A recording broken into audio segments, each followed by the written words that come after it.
Welcome back to another Post-Media Ottawa Senators panel. I'm Bruce Garriock, pleased to be joined today by TSN hockey insider Darren Dreger. And Darren, I left the bow tie at home and you left your tie in the closet, so we're all good today.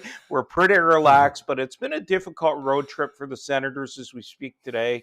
Matt Murray hurt in Saturday's 8-5 loss to the Arizona Coyotes, and now on the injured list for the seventh time in the 15 months since he came to the Senators. I mean, it's almost unbelievable.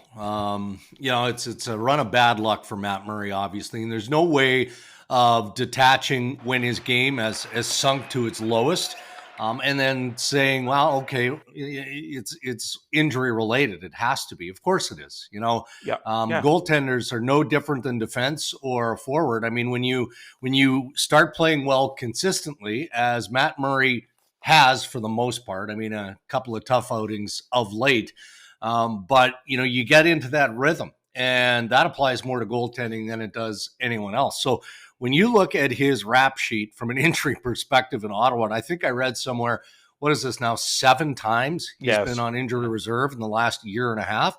It's unbelievable. I mean, so what is it? Is it just bad luck? I mean, it's not conditioning. I mean, every player in the National Hockey League is well conditioned, but man, he needs something good to go his way. It looked like it was going his way. The Ottawa Senators need him to get back to good health because, your options are closed. If he can't play net for you, then, he's not going to help you, obviously, but just as important to that is it stops guys like us, Bruce, from talking about the possibility of moving Matt Murray at any point in the future because everybody sees the same thing. They see the inconsistency, but then they see a run of bad luck with a hockey player who can't stay healthy.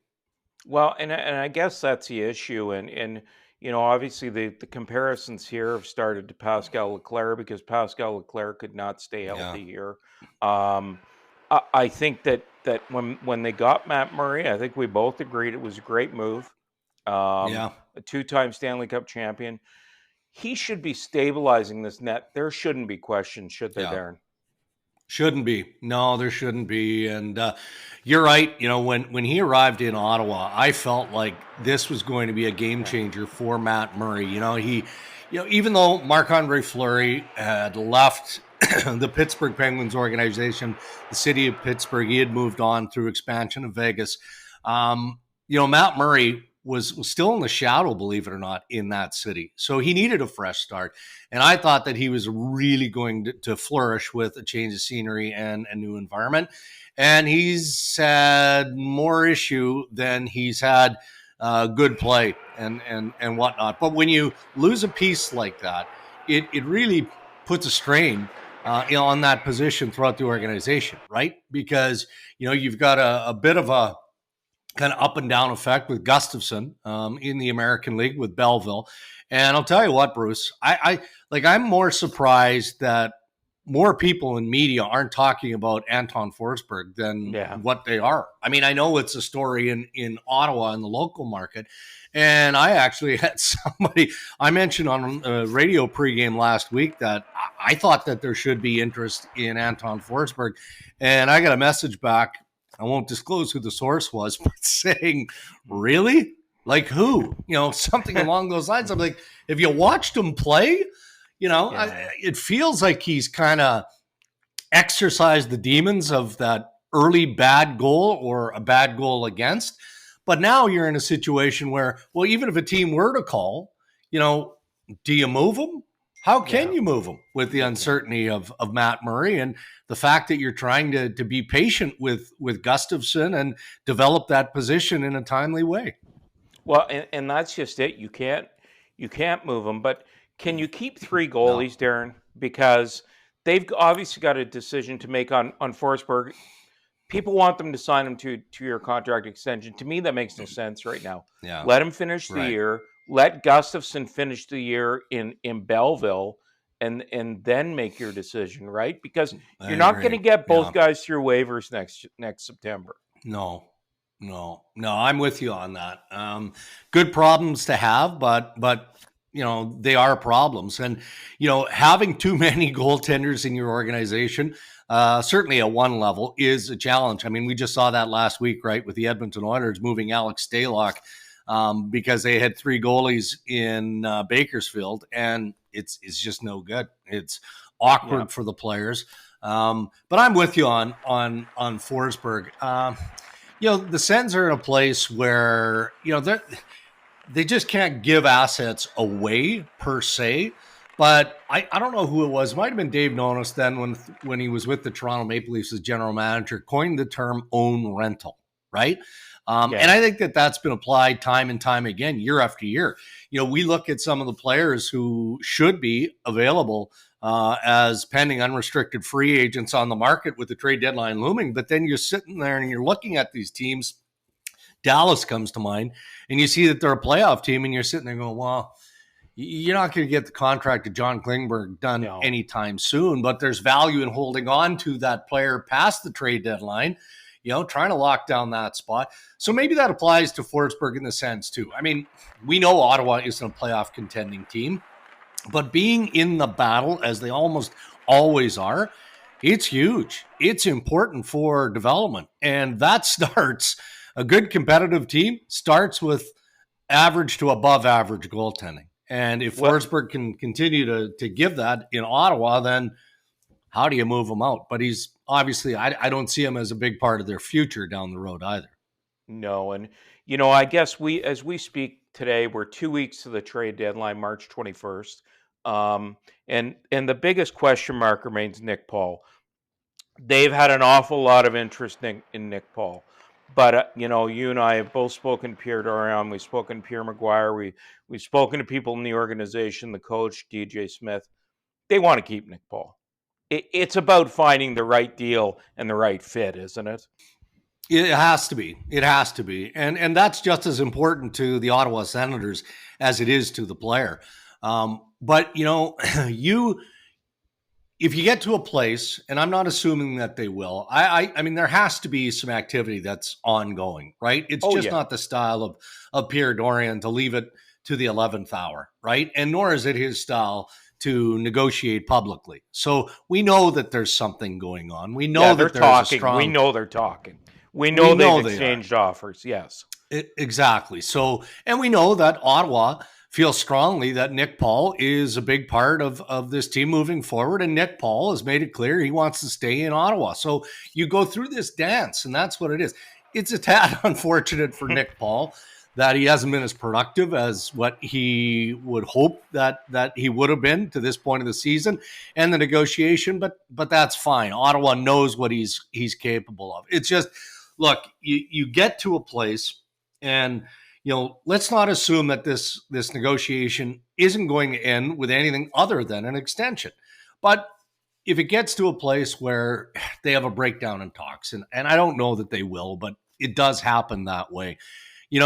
If you're moving a player like that, you're going to look for that player again, right? Yeah. Because he can do so many things. He's so versatile up front. The chemistry that he has with guys like Connor Brown, et cetera. So, I mean, I wouldn't say it's imminent. I wouldn't say that it's just purely a matter of time. But as we've already mentioned, it sure sounds like there's a healthy appetite from both sides to get something done, and they're just continuing to crunch the numbers. Yeah, it does feel like there's a deal to be made here. One of the big talking points in Ottawa, other than Nick Paul, though, is the future of Erik Branstrom. And we've seen Erik Branstrom up. We've seen Erik Branstrom down in the minors. Yeah. He appears to be here as an NHL player right now, but where does he fit, Darren? Well, look, we did a game last week. I think it was Thursday? And we projected what the lineup of the Ottawa Senators would look like in perhaps as early as April, right? When you potentially have guys like Sanderson coming in, et cetera. Man, it sounds ridiculous to say that there may not be a fit for Erik Branstrom because he's played so well, but can he be your third pairing guy? That doesn't seem to make a lot of sense to me, but I'm going to tell you something, Bruce, and I don't know that we've shared this. So I had a general manager last week, maybe 10 days ago, ask me about Erik Branstrom. What do you think? Good guy, those sorts of questions. I'm like, yeah, that's my understanding. So obviously when those things come my way, well, then you know that there's some interest there. So I reached out to one of my Senator sources, and you would get the same reaction. It was like, what? Like, no, we're not trading Erik Branstrom. Like, and look, I felt like this was a make it or break it year for Erik Branstrom with the Ottawa Senators. Just developmentally, it felt like they'd invested enough time and given him enough opportunity at both levels, the NHL and the American League level, and he just didn't seem to get it. The defensive weakness in his game was just too significant, too pronounced for him to be the player that Pierre Dorion and the Ottawa Senators thought he was going to be when he made the Mark Stone trade in Vegas. But then you look at how his game has taken off this season, and he's breathed new life into his time in Ottawa, in my opinion. So where does he fit? I don't know. I think that's up to Erik Branstrom. Like, we can slot him on our depth charts, and we can say, well, he's a 5'6" guy just based on where this kid is going to play or that kid is going to. I'm not so sure about that. Let's see what Erik Branstrom can do. Let him decide where he plays. And, I did something with Cheryl Pounder on Sunday night, and I was saying to her that he's got to make sure he doesn't get bypassed by Jake Sanderson. Right. He's got to be. If he's going to be at camp next year, he's got to be in a competitive mode. Yep. I just want to touch on a couple more things before I let you go. One is, I think we'd be remiss if we didn't ask you about what you think the Toronto Maple Leafs might do at the deadline. There's been so much discussion surrounding their goaltending, Darren. Yeah, well, a lot of it comes back to the injury of Jake Muzzin, Bruce. Nobody wants to rush Jake Muzzin. He's coming off his second consecutive head injury. The first one, concussion, kept him out the better part of a month. So they're being extra cautious here. I'm not saying he's not making progress. I hope that he is for Jake's case and his family. He's on LTIR. If he can't come back before the start of the playoffs, then I think Kyle Dubas has some flexibility to be creative. And he's been pretty transparent. He was in meeting with the media and saying bluntly, look, we'd like to add a defenseman. And I think that that's been the case all along. But if Muzzin's cap is off the books, they've got roughly 5.6 change to spend, right? So, maybe you get that defenseman. Maybe you add a second defenseman because you're going to need it if Jake Muzzin is a question mark. Or you do dabble in the goalie market. I guess the issue that I have with that, though, Bruce, is look at the teams that have openly expressed interest in bettering that role, goaltending. Edmonton, New Jersey. There's some who want to look at Robin Lehner and his battle with health with Vegas. And those teams haven't been able to find anybody to come in and stabilize the job, right? So, it's not like, Kyle Dubas has a blank check to wave around and say, all right, well, Marc-Andre Fleury, come on, we can take on your cap hit. It gets pretty complicated. So I think that they've got to hope and pray that Jack Campbell and Peter Mrazek are going to figure it out. That has to be their end game. Maybe they got to deal with it in the offseason, but I think that the Toronto Maple Leafs are more focused on adding a quality defenseman. Well, last question for me, and I think one of the things that people expect next season, Darren, is that the Ottawa Senators will be in a playoff position. Realistic or not, I think, look, they obviously we talked enough about goaltending. We talk about goaltending on the show all the time, but they need stability in net. But I also wonder what you think they need to add either defensively or up front to make them a playoff contender. I feel like they need to add another piece up front. I do. Yeah. And look, coaches are always looking at their defensive game, and they can always come up with ideas and scenarios that would make them better. I think that they're going to have to still be patient with development, both up front and defensively. I'm a big believer in Jake Sanderson. I know you are too, and I see nothing but really good things in his future. But anybody who thinks he's going to step into the National Hockey League and just automatically be a top pairing defenseman, I think is being a tad unrealistic. You know, Yeah. this kid, no different than Cale Makar in Colorado. I mean, he is going to turn heads because that's what his game is. He's capable of being that. But you have to be patient. And so I don't think that Ottawa is going to pry away from that philosophy of being patient with their young developing players.